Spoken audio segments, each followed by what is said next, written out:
Ángulo 13 no se hace responsable de las opiniones vertidas por los invitados.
A mi querido y siempre joven Ángulo 13, inicio la 9ª temporada con el mismo argumentario de siempre, con la misma filosofía de siempre, con la misma y rotunda línea editorial de siempre, y con el mismo entusiasmo de siempre. Esta noche, rodeado de unos cuantos centenares de libros, en el ecosistema de mi biblioteca y el calor de mi casa, firmo esta especie patente de corso que me da licencia para llevarte conmigo de viaje, para contarte historias creíbles e increíbles, para escribir la partitura de la verdad y el fraude.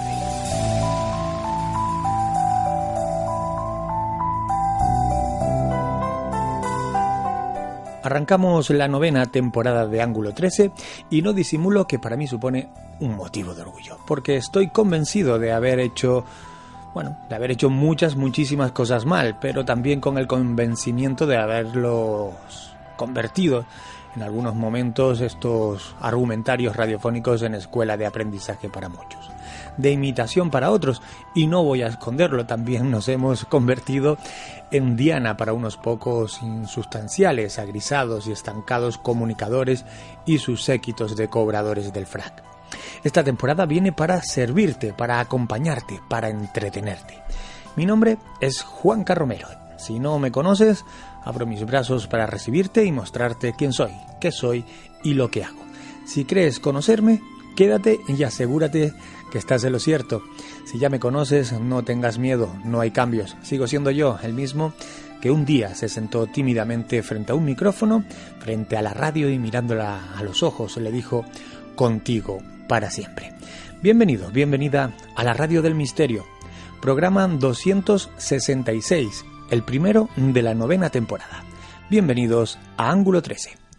Comenzamos. Vive como con una piel muy blanquecina, incluso brillante, que parecía perdido, ha sido una edad de unos 7 u 8 años y que portaba un camioncito de... Escudriñando una serie de investigadores en esos códices, pues han encontrado que también había un retrato de él, pero de su época joven, y que coincide los rasgos fundamentales con el famoso boceto que conocemos todos, ¿no?, del Leonardo da Vinci viejo. Que ofrece pruebas, que ofrece fotografías, el negativo de la fotografía, que ofrece una historia que está muy bien estructurada. Ángulo 13.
Acostumbrado a otros tonos y timbres de voz.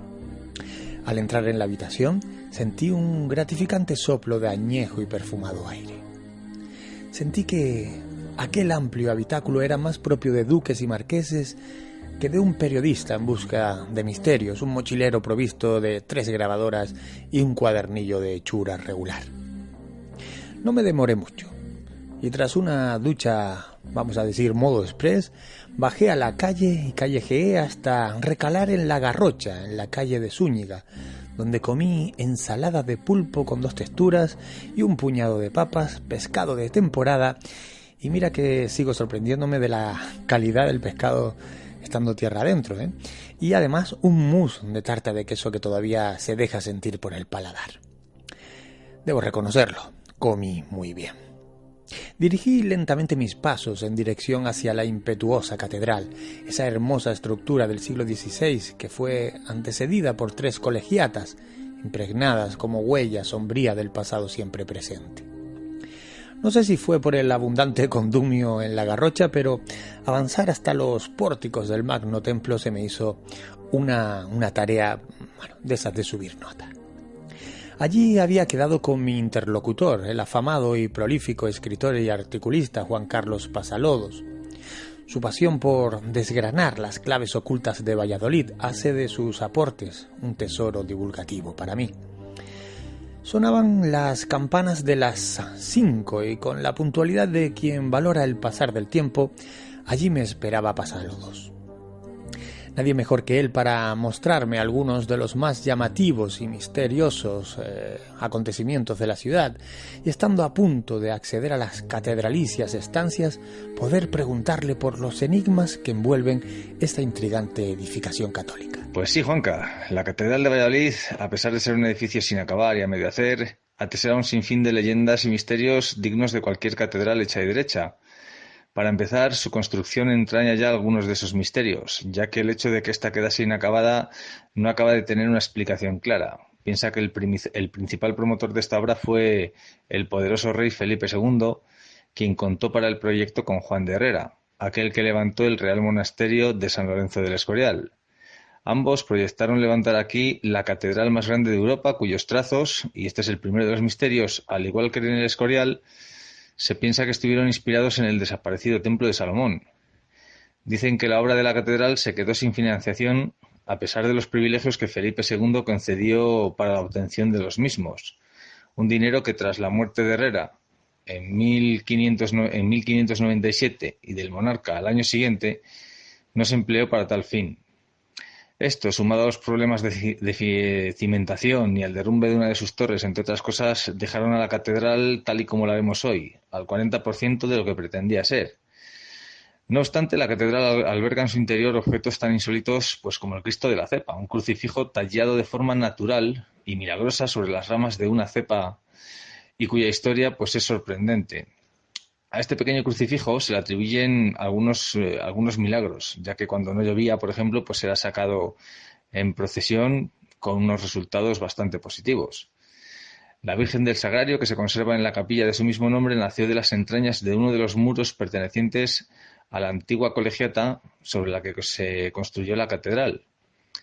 La tumba del fundador de la ciudad, que hoy se conserva en el interior de la catedral, el conde Pedro Ansúrez, y que fue inicialmente enterrado en la citada colegiata, alberga unos restos de dudosa identidad, así como la estatua del Jesús que corona la única torre levantada de la catedral.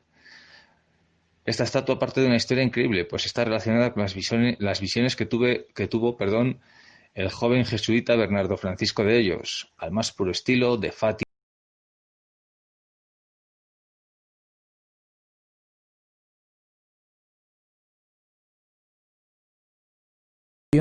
Avanzamos por el pasillo de la izquierda y sin demasiada compasión por mi parte, le pregunté por esos rumores que hablan de pasadizos secretos bajo nuestros pies en el subsuelo de la Santa Iglesia Catedral Metropolitana de Nuestra Señora de la Asunción. Bueno, pues no hablamos de una leyenda, sino de algo que existe realmente. En el año 1991, en el transcurso de unas obras de limpieza y de restauración, se descubrió en el suelo del atrio de la catedral un agujero de unos 12 metros de profundidad que conectaba con una galería subterránea parcialmente inundada.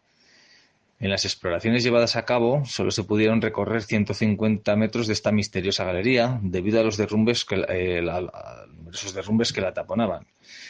En su construcción se pudieron distinguir dos tipos de piedra, uno perteneciente a la construcción de la catedral y otro tipo de piedra que era más antiguo. Su utilidad se desconoce y se especula con que pueda conectar con la cercana iglesia de Santa María de la Antigua. No obstante, su finalidad o allá donde nos pueda conducir este pasadizo sigue siendo un misterio, ya que el acceso pues ha quedado bloqueado y no hay visos de que este vaya a ser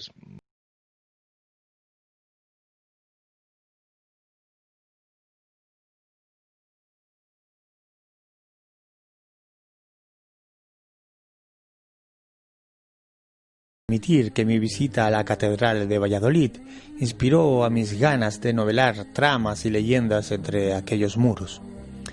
Salimos calle abajo y, entusiasmado por las narraciones de mi interlocutor, nos dirigimos por la calle de las Angustias hacia la Plaza San Pedro, bordeada por la hermosísima iglesia conventual de San Pedro, también por la Diputación de Granada con el cercano olor a letras de la casa de José Zorrilla, la misteriosa casa del poeta y dramaturgo Zorrilla. La casa y vida de José Zorrilla están plagadas de sucesos inexplicables. El poeta nació en esta casa un 21 de febrero de 1817 y en su infancia ya se vio cara a cara con lo inexplicable.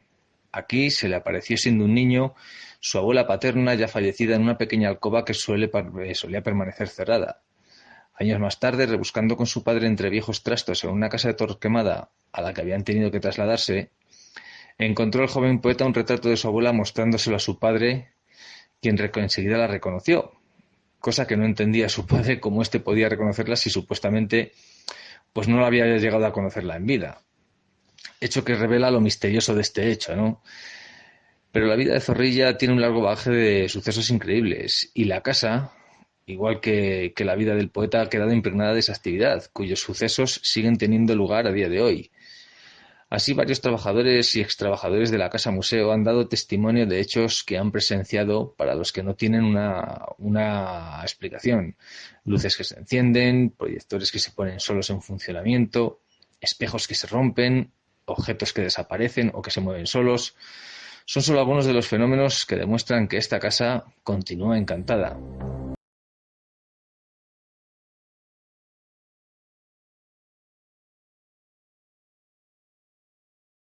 Podía estar más cautivado con lo que mi tocayo amigo me estaba contando. El estómago pedía picoteo, y especialmente algo de beber en una excepcional tarde calurosa en la pucelana capital. Hicimos un alto en el rincón de Chechu, nada más adentrarnos por la calle del León, y tras media hora de distendida conversación hablando de las rutas misteriosas que cada fin de semana nos unen, 2 pinchos de tortilla y un par de cañas a buen precio, nos dirigimos hasta el exterior del palacio de Fabio Nelli, donde la tentación, alentada desde el inframundo, sonaba como un rumor en el aire, invitándome a sentarme en el conocido como sillón del diablo. ¿Qué pasaría si me sentara en el mentado y de apariencia poco confortable sillón? ¿Qué te podría ocurrir si te sientas en el sillón del diablo? Bueno, pues en principio nada, a no ser que lo hagas 3 veces seguidas. Bueno, la leyenda no aclara si son 3 veces o durante 3 días consecutivos. Lo que sí que dice es que todo aquel que se siente por 3 veces en este sillón sin tener los conocimientos adecuados de medicina morirá. Y así les pasó a 2 bedeles de la antigua Universidad de Valladolid, que lo utilizaron para descansar y acabaron por no despertarse. Todo se remonta a la historia de un antiguo alumno de medicina forense al que detuvieron después de descubrir que había asesinado a un niño al que había secuestrado para poner en práctica sus conocimientos. Este, antes de ser ajusticiado, llegó a declarar que todo respondía a las indicaciones que recibía del mismísimo diablo con el que conectaba cuando se sentaba en este sillón. Antes de morir, Andrés de Proaza, así se llamaba el malogrado estudiante, lanzó la advertencia de lo que le sucedería a todo aquel que osase sentarse en este sillón o tratase de destruirlo. La ciencia oculta, la psicología y los misterios que encierra la humanidad en Ángulo 13, la puerta que se abre al otro lado.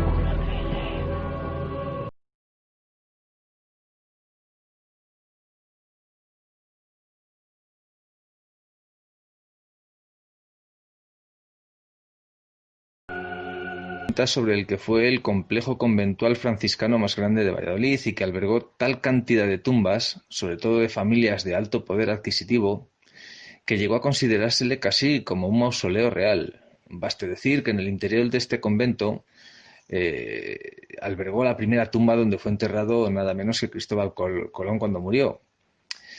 Cuando se empezó a levantar el teatro Zorrilla sobre los cascotes del derruido convento, a consecuencia de la desamortización de Godoy, empezó a correr el rumor de que sobre este recinto pesaba una maldición que decía que en el momento en el que el aforo del teatro fuese ocupado por completo, este sería pasto de las llamas, llevándose por delante la vida de cuantos allí se encontrasen. Esta maldición podía responder al sentimiento de profanación que suponía haber levantado un espacio dedicado a la diversión, un lugar considerado como sagrado. Lo cierto es que durante muchos años ciertas butacas de este teatro, pues no se pusieron a la venta para evitar que se completase el aforo. Suponemos que por si acaso, no sea que la maldición tuviese algo más de real que de pura leyenda.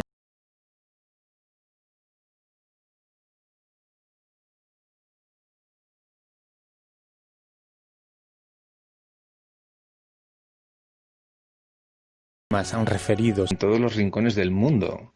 Así lo reveló el exorcista vallisoletano Padre Jesús Hernández Sagún en unas declaraciones que hizo cuando saltó a la prensa nacional el caso que se estaba investigando en el juzgado número 2 de Burgos, concerniente a los 13 exorcismos que se le habían practicado a una joven menor de edad que había intentado suicidarse. El caso tiene mucha amiga y esto saltó a la prensa allá por el año 2015. De los testimonios que la joven hizo a las autoridades se desprende que los acontecimientos no tienen nada que envidiar a otros tan conocidos como el caso de Annalise Michel o el caso de Mount Rainier, en el que se basó nada menos que William Friedkin para crear la famosa película El Exorcista. El padre Sagún reveló que en los últimos 4 años y medio él solo había realizado más de 200 exorcismos, es decir, una media de 1 por semana, y que esa actividad continúa a día de hoy, o sea, sigue ese ritmo, algo verdaderamente sorprendente e inquietante.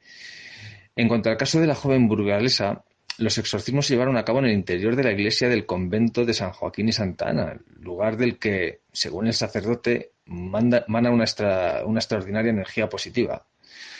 Así que ya ves, compañero, la lucha entre el bien y el mal sigue estando muy vigente en la actualidad. el demonio, capaz de vestirse de guapo al tiempo que puede mostrar su peor sonrisa.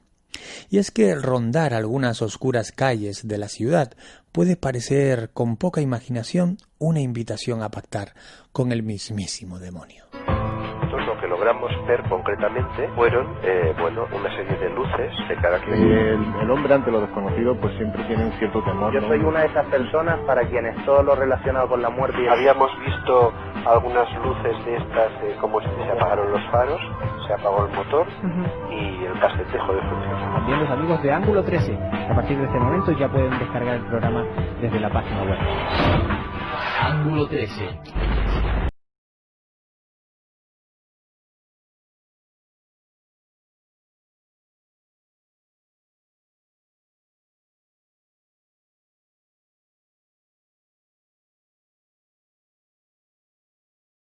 Mientras charlábamos acompañados por un refrigerio de media tarde, Juan Carlos Pasalodos y yo nos embarcamos en una interesante conversación sobre extraterrestres y el fenómeno ovni en particular. Recuerdo cómo, haciendo el programa Ángulo 13, en una ocasión rescatamos algunos expedientes UFO vinculados a la provincia, como el que ocurrió en 1975 en Peral de Arlanza, en la que 3 jóvenes fueron perseguidos por una especie de bola de luz durante más de 100 kilómetros, 100 y pico kilómetros. O aquel afamado expediente de Castro Nuño, en el que 3 humanoides de casi 3 metros de altura se presentaron sin avisar. Tantos y tantos testimonios ovnis en Valladolid. Valladolid y su provincia cuentan con una gran lista de acontecimientos relacionados con los no identificados. Así tenemos, por ejemplo, el famoso caso del niño de Tordesillas, el ovni de Matapozuelos, los casos de Villa García de Campos, Villalba de los Alcores, Valoria la Buena o Vega de Ruiponce, por no hablar de la larga lista de sucesos que se han dado a lo largo de todas las poblaciones que recorren el Valle del Esgueva, lugar considerado en la ufología como uno de los puntos calientes a nivel nacional y podríamos decir casi que mundial. Pero uno de los casos que más repercusión tuvo aquí en Valladolid fue sin duda el que tuvo lugar en la tarde del 16 de septiembre de 1965. Estando la ciudad sumergida en plenas fiestas patronales, pues como prácticamente ahora, se comenzó a observar en el cielo un extraño objeto que permanecía inmóvil sin emitir sonido alguno. Pronto toda la ciudad se percató de la presencia de aquel objeto, causando un gran revuelo. El objeto era de grandes dimensiones y se estimó que se encontraba aproximadamente unos 20.000 metros de altura, 20.000, 22 kilómetros de altura, que se dice pronto. ya que pudo ser observado en un radio de 45 kilómetros a la redonda. El ovni en cuestión permaneció colgado sobre el cielo vallisoletano por espacio de 4 horas. El padre Antonio Felices, uno de los pioneros en la búsqueda ovni en España, pudo observar aquel extraño aparato a través de un telescopio que tenía en el Colegio de las Arcas Reales, realizando posteriormente un boceto del mismo. La prensa local se hizo eco al día siguiente de tan extraño acontecimiento, sin saber dar una respuesta de lo que podía ser aquel extraño objeto, cuya identidad, a día de hoy, sigue siendo un misterio.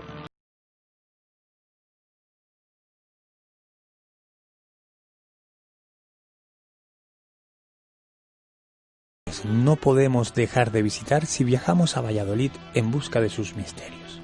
Lugares relacionados con la temática de misterio hay muchos, pero bueno, yo destacaría la Catedral y el Museo Catedralicio, la iglesia de Santa María la Antigua, la iglesia de San Pablo, la mencionada casa de José Zorrilla y, a ser posible, en su visita nocturna teatralizada, es muy aconsejable, la Casa Museo de Cervantes y el Campo Grande como principal. Durante algunos días más pude recorrer parte de la provincia, pero no quería acaparar el tiempo, las horas de un magnífico guía. Aprovecho para decirlo, porque todo el equipo de Rutas Misteriosas se siente orgulloso de tener con nosotros a un divulgador de lujo como es Juan Carlos Pasalodos. Los vallisoletanos y visitantes de la ciudad ya pueden inscribirse en la ruta Valladolid Misteriosa, con el acompañamiento de quien en mi viaje también hizo de exclusivo guía. Bueno, pues en la ruta de Valladolid Misteriosa hablaremos más extensamente de los temas que hemos comentado aquí, y en la ruta se van a conjugar tanto leyendas y misterios de la antigüedad como casos reales actuales, algunos de los que estoy investigando ahora mismo. Mencionando también curiosidades que, si bien no entrañan misterio, bueno, pues suelen ser desconocidos para la mayoría de los mortales. Creo que es una ruta muy completa con una gran diversidad de temas de misterio y que estoy seguro que no va a defraudar. Para inscribirse basta con entrar en rutasmisteriosas.es y buscar la ruta de Valladolid.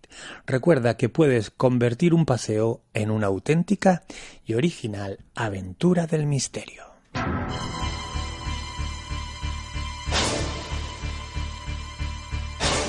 Ángulo 13. Dirige y presenta Juanca Romero.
...221-984... Rutas Misteriosas.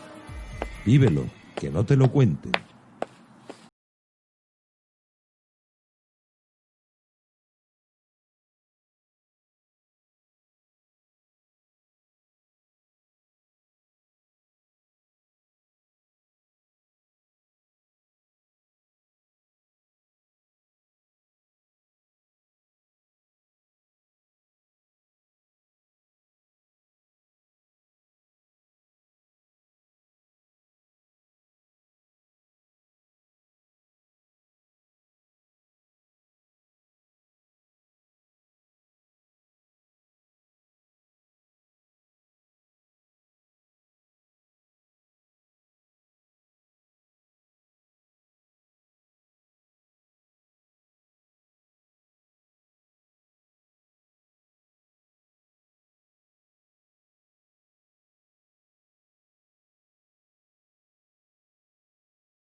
Para esta corriente, el hombre puede alcanzar la perfección hasta el punto de ser completamente amoroso, como el mismísimo Dios.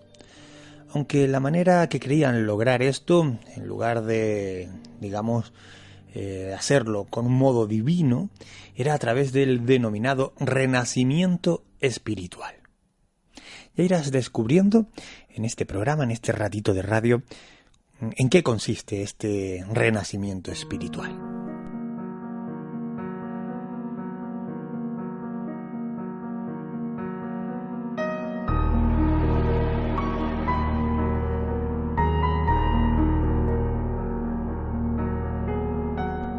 Todos y cada uno de los acontecimientos que ocurrían en la familia Alexander tenían relación con las enseñanzas de la sociedad Lorber.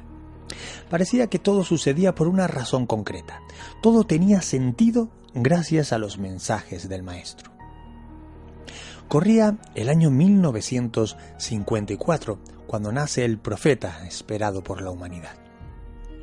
A medida de que el pequeño fue creciendo y convirtiéndose en un hombrecillo, en un adolescente, este comenzó a ejercer poder y cierto sometimiento entre el resto de los integrantes de la familia, especialmente entre las mujeres, su madre y las 3 hermanas.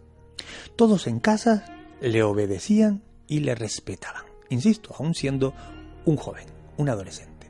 Era un intocable bajo el amparo de su padre. Tanto la madre, llamada Dagmar, con 41 años de edad, como las 3 hermanas, Marina de 18 y las 2 gemelas, Sabine y Petra de 16, eran, según sus creencias, unas vasallas, secundarias en la existencia. En aquella casa las órdenes las daban ellos y ellas obedecían. Un dato llamativo que se suma a este crisol de aberraciones conductuales es que Frank tenía prohibido acostarse con muchachas de su edad porque las consideraban sucias. La única forma de desarrollarse sexualmente era cometiendo incesto, es decir, teniendo relaciones con sus propias hermanas, incluso con su madre. Con la bendición de su padre, el padre era quien podía bendecir aquella cópula con la madre y con sus hermanas. Aquellas prácticas acabaron por conocerse en el vecindario y las autoridades estuvieron a punto de detenerlos, pero los Alexander, esta familia, emprendieron una huida que les llevó hasta esta isla, hasta la isla de Tenerife. Eligieron este destino porque así se lo había dictado Dios, o eso es lo que decían.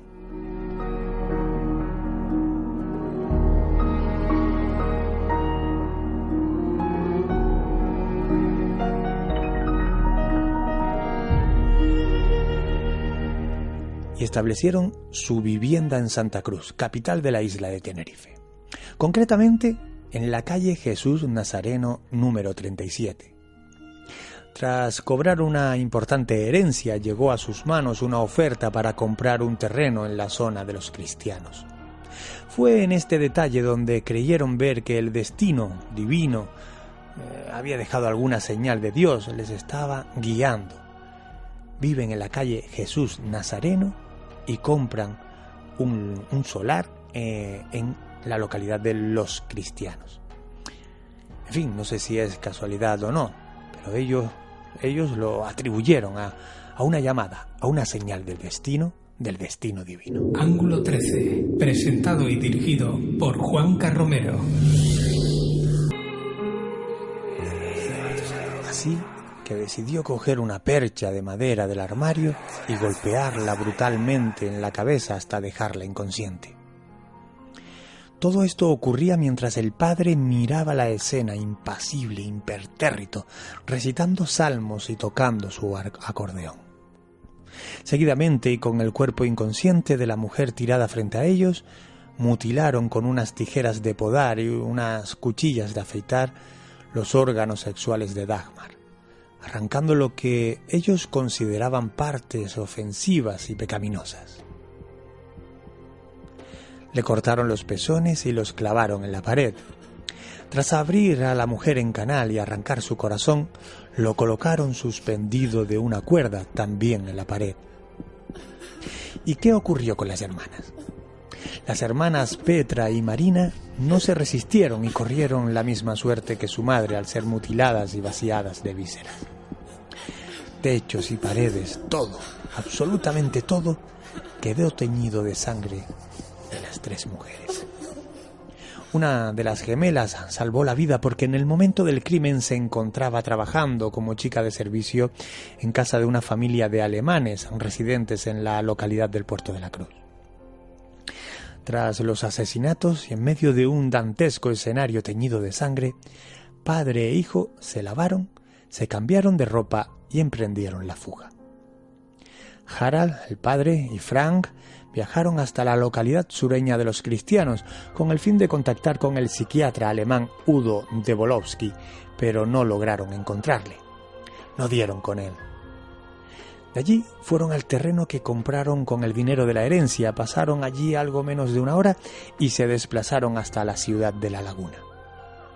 Allí hablaron con el doctor Trenkel, el jefe de su hija Sabine, y en presencia también de otras personas, escucharon las explicaciones de los 2 asesinos sin poder asumir la dantesca narración.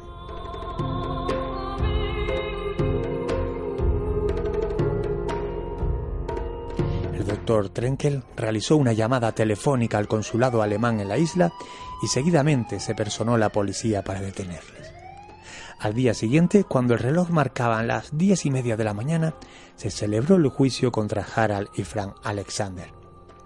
Ninguno de los 2 habló, ninguno de los 2 cambiaron el rictus entre ausentes y desencajado. Entre mis manos tengo ahora algunas de las imágenes fotográficas obtenidas durante el juicio, en la celebración del juicio, y debo decirlo, no deja de estrecharme el estómago la mirada del adolescente. Cómo sus ojos proyectan, pues yo no sé, la mirada de un diablo, cómo se proyectan fuera de las órbitas, como perdido en el infinito del mismísimo infierno.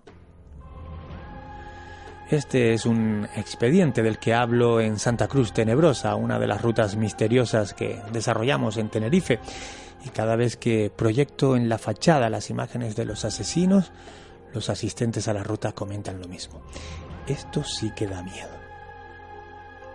Según los peritos forenses, el padre padecía una enfermedad mental del tipo delirante crónico de base esquizofrénica, mientras que el hijo había sufrido un contagio psíquico o un trastorno inducido. Durante la celebración del juicio, durante el juicio, surgieron 2 corrientes. La de la defensa, pidiendo su reclusión en un psiquiátrico, y la fiscalía solicitando la pena de muerte para Harald. Hay que recordarlo, por entonces todavía se ejecutaba pena de muerte mediante garrote vil, y 20 años de reclusión menor por cada una de las víctimas para el joven, para Frank. Pero al final el tribunal absolvió a los acusados de los delitos de parricidio y asesinato porque eran autores no responsables y por concurrir en los mismos la eximente de enajenación mental. En fin, que al final el padre y el hijo fueron trasladados al Centro Asistencial Psiquiátrico Penitenciario ubicado en la cárcel de Carabanchel, uno de los 3 lugares en España donde por aquel entonces se trataban a los enfermos mentales. Tu forma de ver las cosas. Tu ángulo de visión. Periodismo de investigación. Ángulo 13.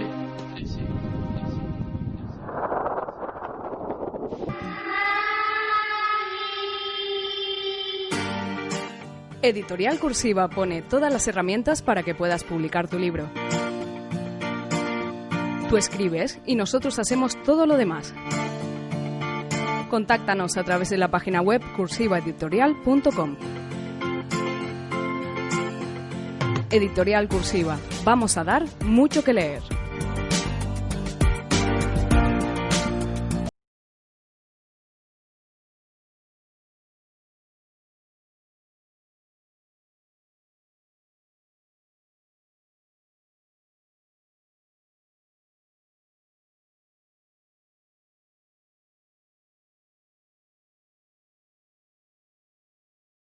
Continuamos en Ángulo 13 y seguimos nuestro particular recorrido por el Sendero del Misterio.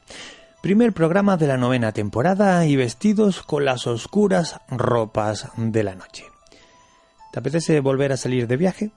Nos vamos hasta la ciudad de Logroño, porque por quinto año consecutivo la capital de La Rioja también se convierte en la de la solidaridad y el misterio para vertebrar una intensa jornada en la que diferentes conferencias sobre lo insólito van a ocupar la tarima como perfecta excusa para alcanzar el fin y el propósito, que no es otro este año que recaudar útiles de higiene y material escolar destinado a la asociación 26 Letters, o 26 Letters.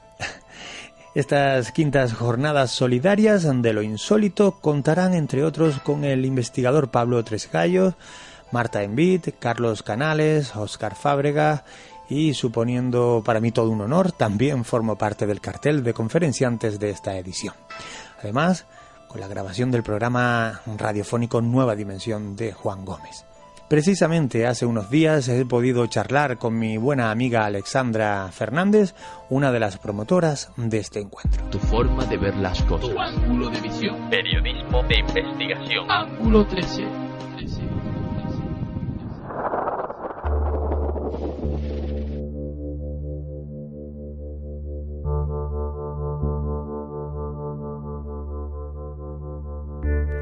El primer fin de semana de octubre, concretamente el día 5, se celebra la quinta edición de las Jornadas de lo Insólito en La Rioja. Se dice pronto, un lustro de misterios. 5 años después, ¿da vértigo mirar atrás? Sinceramente, sí. Te confieso que no creía que fuéramos a llegar a esta quinta edición, pero al final siempre ha ganado la ilusión frente a los inconvenientes u obstáculos que nos hemos ido encontrando. Y todo gracias a la gente que año tras año lo ha hecho posible, nos ha apoyado y ha permanecido a nuestro lado y brindado su confianza pasase lo que pasase. Pero me estremezco cada vez que oigo eso de quintas jornadas. Lo pienso y digo, ¿ya? Si parece que fue ayer cuando empezamos con esta iniciativa. Pero merece la pena. Tengo muy buenos recuerdos de cada edición y ya no solo de las jornadas en sí, sino de los momentos compartidos con la gente durante ese fin de semana. Se crea un clima que sinceramente no he vivido en otros eventos como este.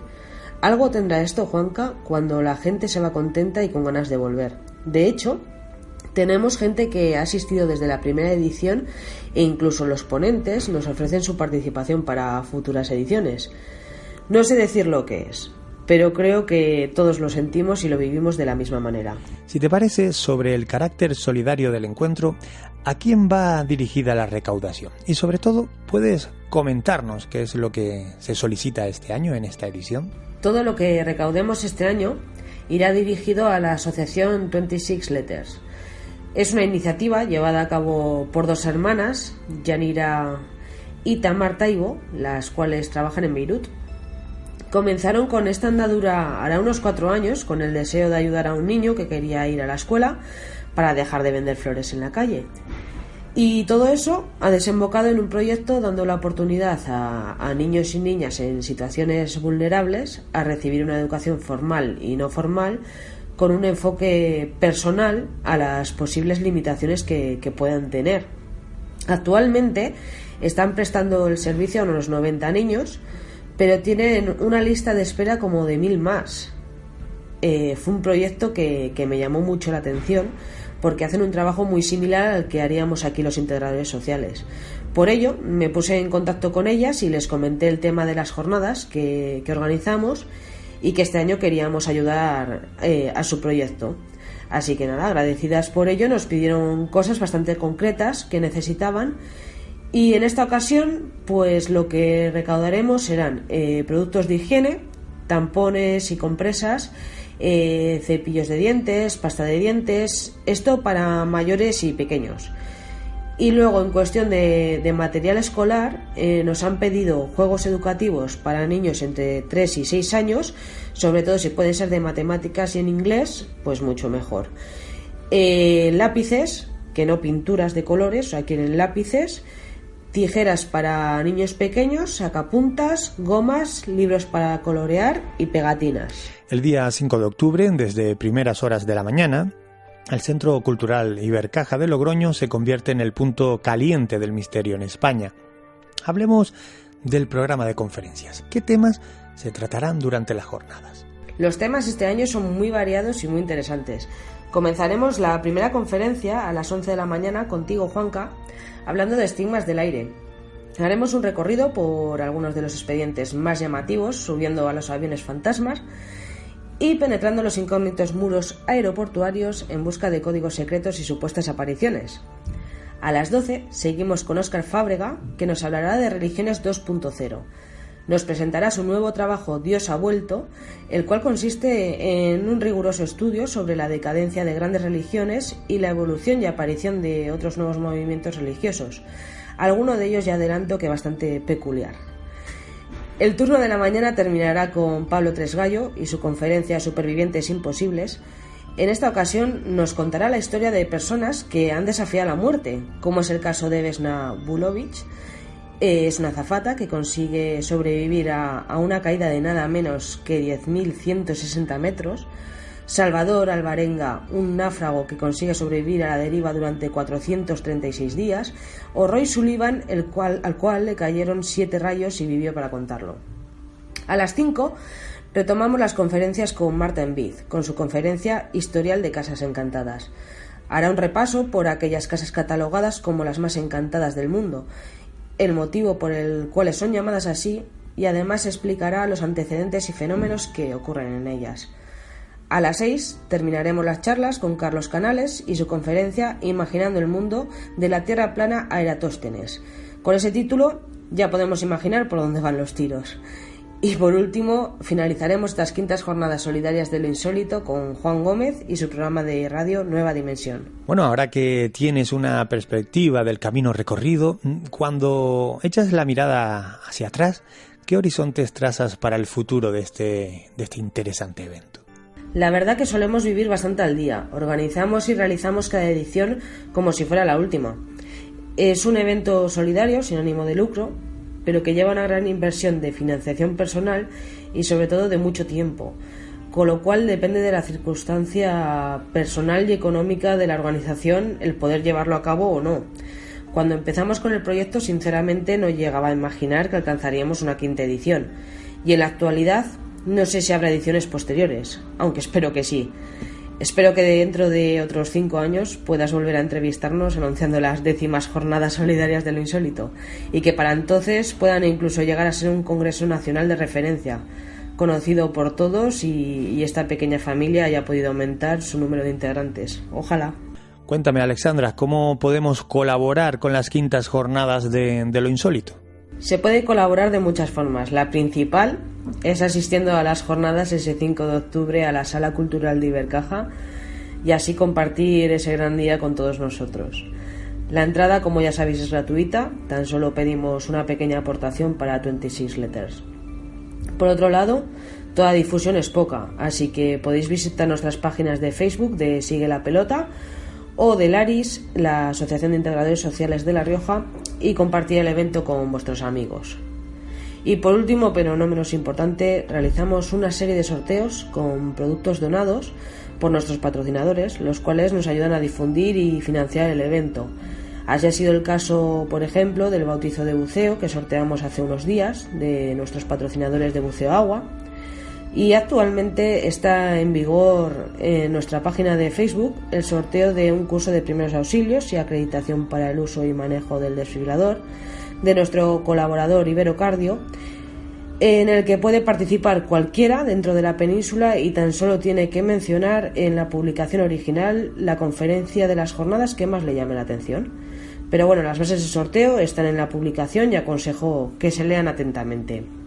Por otro lado, también tenemos otro sorteo, esto sí a nivel nacional, de 2 cestas, una de ellas con productos de Star Wars y la otra con productos de Harry Potter, y las hemos dejado en la tienda física de Free Comics, que está aquí en Logroño, pero se pueden comprar los boletos por internet, desde su página web, y luego se realiza el envío al afortunado sin ningún problema. Cada boleto cuesta 3 euros, que irán destinados a la financiación del evento.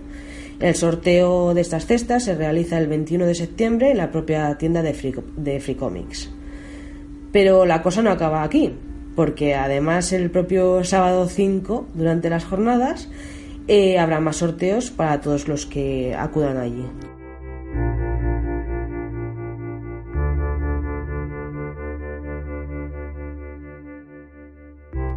Ya que estás aquí, deja que te pregunte por algún misterio que te atraiga de La Rioja, o siendo más concretos, de la ciudad de Logroño.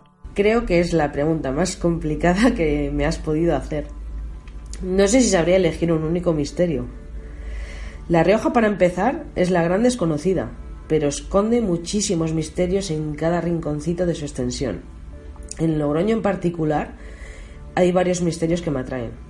Quizá el más conocido puede ser la ejecución de las brujas de Zugarramurdi. Claro, esto es lo que ha perdurado en la historia, pero imagínate, estando aquí la Santa Inquisición, la que pudieron liar.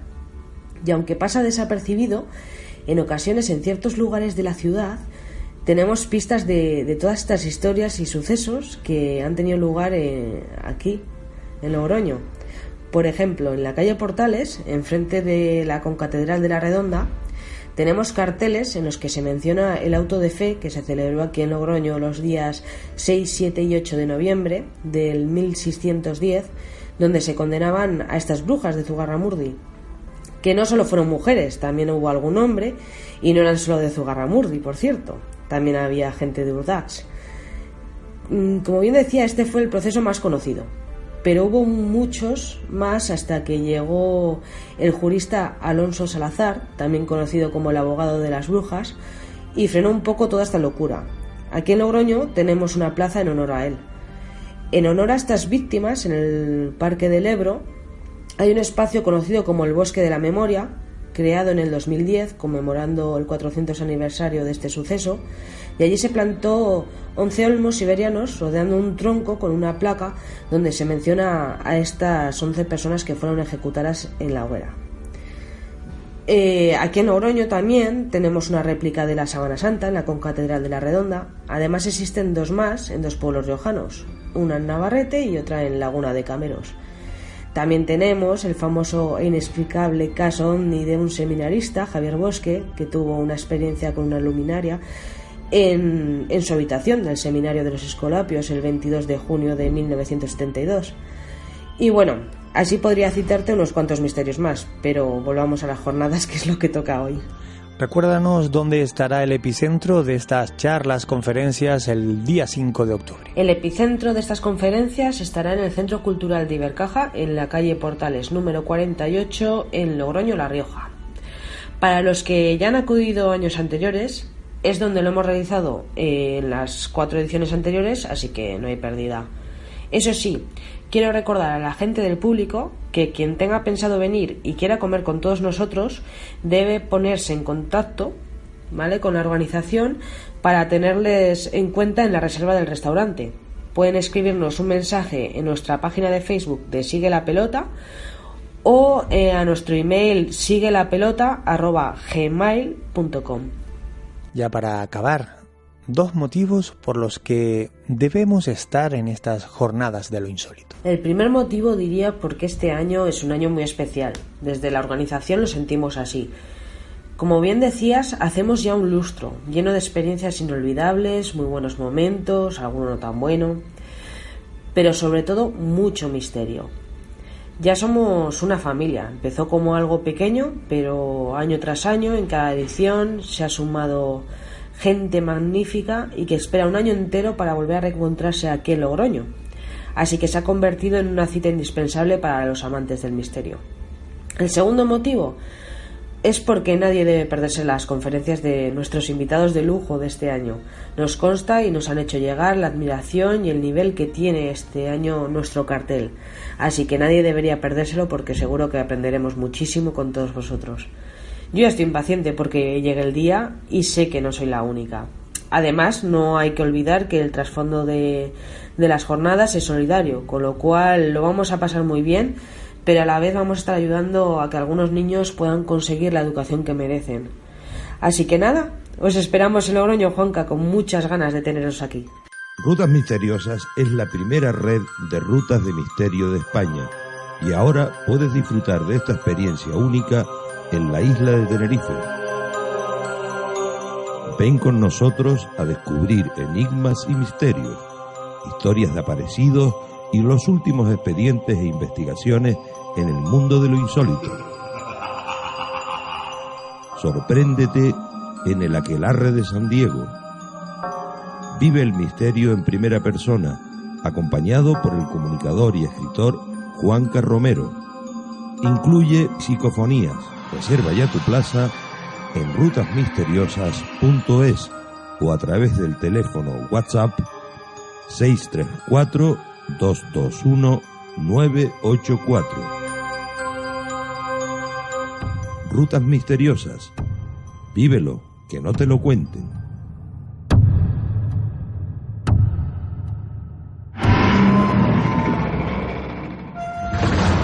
Ángulo 13. Un recorrido por la divulgación de fronteras. Con Juanca Romero.